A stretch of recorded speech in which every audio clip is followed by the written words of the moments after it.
Zoom finally time आ चुका है। India की biggest car making company Maruti Suzuki India की फर्स्ट ऐसी कार लॉन्च कर रही है जो पूरी तरीके से इथेनॉल पे चलेगी। नो मोर क्रूड ऑयल रिक्वायरमेंट्स। और इससे बेनिफिट ये होगा कि वो पूरी तरीके से E100 को सपोर्ट करेगी और इंडिया की first compactable flex fuel passenger car होगी जो 5 जून 2026 को लॉन्च होने वाली है।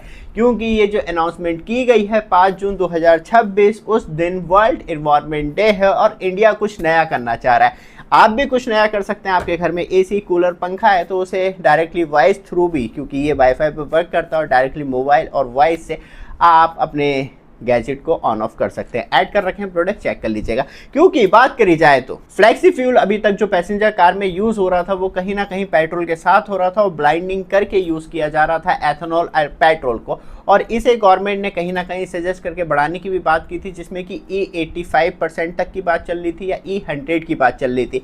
बट फाइनली E100 अब मारुति सुजुकी अपनी कार लॉन्च करने वाली है फ्रॉन्क्स, और उसमें पूरी तरीके से गन्ने का जूस बड़ा गिलास 20 रुपये, मतलब शुगर कैन, कॉर्न और एग्रीकल्चर बायोमास यूज़ होगा, जो पूरी तरीके से E100 को मैन्युफैक्चरिंग करेगा। एथेनॉल को जो पेट्रोल और डीजल के मुकाबले बहुत ज़्यादा क्लीन, साफ़ सुथरा होगा और कहीं ना कहीं हार्मफुल जो क्रूड ऑयल की गैसेस होती हैं उसे वो कहीं ना कहीं कम करेगा और हमारे जो डॉलर हैं वो थोड़े से कम खर्च होंगे। क्योंकि हम बात करें E20 ऑलरेडी चल रहा है मार्केट में, E22 की बात चल रही थी, E25 की बात चल रही थी, E20 27 की बात चल रही थी, और अब कहीं ना कहीं E30 आपको मार्केट में जल्दी देखने के लिए मिलने वाला है। क्यों मारुति सुजुकी ही इंडिया में फर्स्ट अपनी फ्रॉन्क्स E100 कार लॉन्च कर रही है, बाकी कंपनियां क्या कर रही है? क्योंकि मारुति सुजुकी ने ऑलरेडी जापान मोबिलिटी शो 2025 के अंदर प्रोटोटाइप शो करा था जो एक्चुअली E85 पे वर्क करता था। अब फाइनली लॉन्च की बात है तो 5 जून 2026 में आपको E100 पे चलने वाली इंडिया की फर्स्ट मारुति सुजुकी के द्वारा